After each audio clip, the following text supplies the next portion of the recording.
हाँ, नमस्ते बच्चों। स्मार्ट लर्निंग यूट्यूब चैनल में आप सभी बच्चों का स्वागत है। आज हम प्रवाह गणित कार्य पुस्तिका कक्षा 6-7 कार्यपत्रक संख्या 15 करेंगे। बच्चों, इससे पहले हमने कार्यपत्रक संख्या 1 से लेकर 14 तक कर रखे हैं। आपने अभी तक वो वीडियो नहीं देखे हैं तो आप यूट्यूब चैनल की प्लेलिस्ट में जाके देख सकते हो।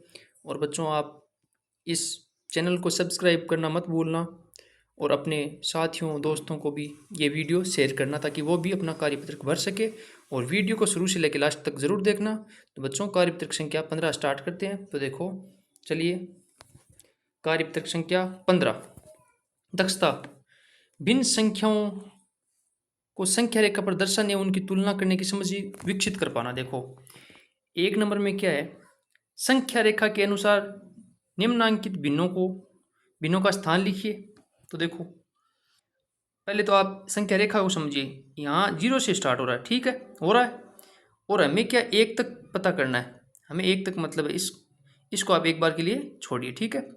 1 तक पता करना। देखो, 0 से स्टार्ट हो रहा है, फिर 1 2 3 4 5 6 7 और ये 8।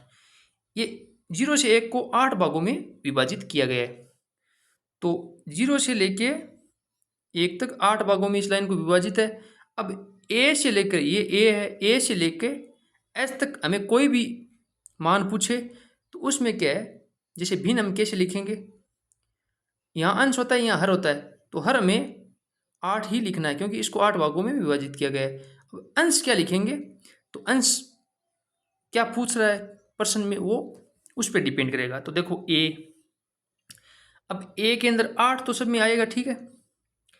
ए कितने नंबर पे है, 1 नंबर पे है। यहाँ से देखो, एक कॉलम बाद में ही तो है, तो ये हो गया 1/8 भिन्न बन गई। बी 2 पे तो बी 2/8 बन गया। सी 3 पे तो ये 3/8 बन गया। एफ कितने पे है, तो देखो ये 1, फिर 2 3 4 5 6, छठवें कॉलम के बाद में है, ठीक है। तो ये बन गया, भिन्न बन गई 6/8। अब जी 7वें पे तो 7/8। डी 4 नंबर पे तो ये 4/8 बन गया। ई 5वें पे तो ये 5/8 बन गया। ऐसे बच्चों आपको प्रश्न को सरल करना, ठीक है। आगे चलते हैं, अब 2 नंबर करते हैं। देखो, 2 नंबर में क्या है, दिए गए चित्रों में छायांकित भाग की भिन्न लिखिए। दिए गए चित्रों में छायांकित भाग की भिन्न लिखिए और उनके बीच में ये आपको चिन्ह लगाने, ठीक है, उचित चिन्ह लगाने। बच्चों, ये चिन्ह आपको मैं बताऊं, ये जैसे ग्रेटर देन हो गया, इसको बोलते हैं ग्रेटर देन की मतलब ये उससे बड़ा है, ये लेस देन ये उससे छोटा है, ये बराबर का है। इसको आपको कैसे दर्शाना, जैसे कि मान लो कि इधर संख्या बड़ी है और मान लो कि ये इधर एक छोटी संख्या, ठीक है, तो आपको ऐसे लिखना है, ठीक है।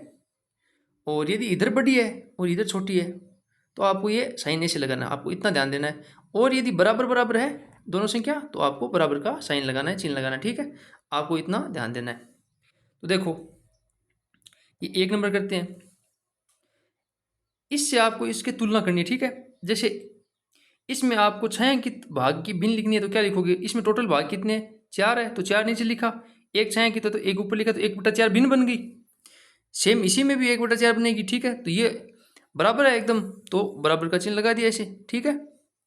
2 नंबर करते हैं। 2 नंबर में देखो, इसमें बन रही है भिन्न 2/4, क्योंकि 2 में छायांकित भाग है, कुल भाग 4 है, तो 4 कुल भाग हम नीचे लिखते हैं, तो भिन्न बन गई 2/4। और यहाँ बनेगी 3/4, क्योंकि कुल भाग तो 4 है लेकिन छायांकित भाग 3 है, तो ये 3/4 बन गई। तो बड़ी भिन्न कौन सी है, तो देखो, यदि हर समान है, दोनों में 4 है, तो जिसका अंश ज़्यादा बड़ा होगा वो संख्या बड़ी होगी। तो ये हमारी 3/4 बड़ी है, तो इसमें ये साइन लगा दिया, ठीक है।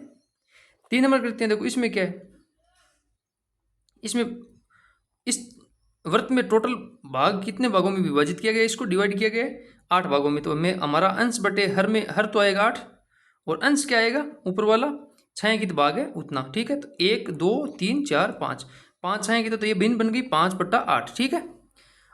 और इसमें क्या होगा, इसमें विभाजित तो 8 भागों में किया गया है लेकिन इसमें छायांकित भाग 3 है, तो ये भिन्न बन गई 3/8। तो इसमें 5/8 हमारा बड़ा हो गया, तो ये ऐसे हमें साइन लगाना, ठीक है। अब 3 नंबर करते हैं। देखो, इसमें आपको थोड़ा सा ध्यान देना पड़ेगा। देखो, 3 नंबर उचित स्थान पर ये आपको चिन्ह लगाने, ठीक है। तो देखो, इसको कैसे करोगे, अब आप सोच रहे हो कि ये भिन्न का कैसे पता करें, कौन सी बड़ी है कौन सी छोटी है। तो देखो इसमें आप क्या करो, जैसे आप ये तो जानते हो कि यदि ये भिन्न है, यहाँ अंश है, यहाँ हर है, यदि ये बड़ा, ये यदि सभी में सेम है तो हम बता सकते हैं कौन सी बड़ी है, क्योंकि ये जो अंश होगा वो बड़ा होगा तो वो भिन्न बड़ी हो जाएगी। तो देखो हम क्या इसमें क्या कर सकते हैं, ये अंश है और ये हर है, तो हम हर को बराबर कर सकते हैं। कैसे, हमें सारों में बराबर नहीं करना है, हमें कंपेयर इन दो से करना है, ठीक है। तो इनमें इनको हमें बराबर करना है। तो देखो कैसे करेंगे, देखो जैसे यहाँ पे 8 है, यहाँ पे 4 है, क्यों ना हम 4 को 2 से गुणा कर दें, तो कितना आएगा, 4 को 2 से गुणा करोगे तो 8 आ जाएगा।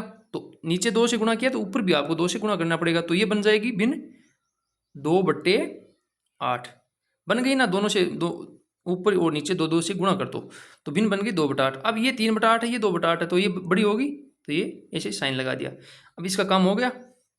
अब इस पे चलते हैं, सेम ही कहानी है। इस पे 4, यहाँ पर 4 है नीचे और यहाँ पे 2 है, तो 2 को 2 से गुणा कर दो 4 आ जाएगा, और ऊपर भी 2 से गुणा करना पड़ेगा फिर। तो 1 को 2 से गुणा किया 2, 2 को 2 से गुणा किया 4, ठीक है। तो ये 2/4 बन गई, अब 3/4 बन गई, तो बड़ी कौन सी होगी, 3/4 ऐसे, ठीक है। इसका काम हो गया। इस पे चलते हैं, इस पे देखो यहाँ 8 है, तो यहाँ 8 बनाने के लिए नीचे 2 से गुणा करना पड़ेगा, तो ये ऊपर भी 2 से गुणा करना पड़ेगा। तो 3 को 2 से गुणा किया 6, नीचे 4 को 2 से गुणा किया 8। अब ये 6/8 है, ये 5/8 है, तो बड़ी कौन सी होगी, 6/8, तो ये ऐसे साइन लग गया, ठीक है। अब इसको करते हैं, इसमें देखो ये 1/8 है, ये 1/4 है, तो इसको भी 2 से गुणा करो। तो ऊपर 1 को 2 से गुणा किया 2, और नीचे 4 को 2 से गुणा किया 8, तो ये बन गई 2/8 और ये बन गई 1/8। तो ये हमारी 2/8 बड़ी हो गई, मतलब 1/4 बड़ी हो गई। अब करते हैं इसको, अब यहाँ तो सेम ही है, कोई दिक्कत ही नहीं है। यहाँ पे 8 है, यहाँ पे 8 है, ये तो बराबर हो गई, 4/8 4/8, ये तो बराबर हो गई, ठीक है। इसको करते हैं, ये 7/8 7/8, ये बराबर हो गई, ये 1/2 1/2 ये भी बराबर है, 1/4 1/4 ये भी बराबर है, तो यहाँ तो कोई दिक्कत ही नहीं है। तो बच्चों आपका कार्यपत्रक संख्या 15 कंप्लीट हो गया है। वीडियो पूरा देखने के लिए आपका बहुत बहुत धन्यवाद बच्चों। आशा करता हूँ आपको वीडियो अच्छा लगा होगा, आपके सही से समझ में आया होगा। बच्चों इस चैनल को सब्सक्राइब करना और अपने दोस्तों को शेयर करना, ठीक है बच्चों, धन्यवाद।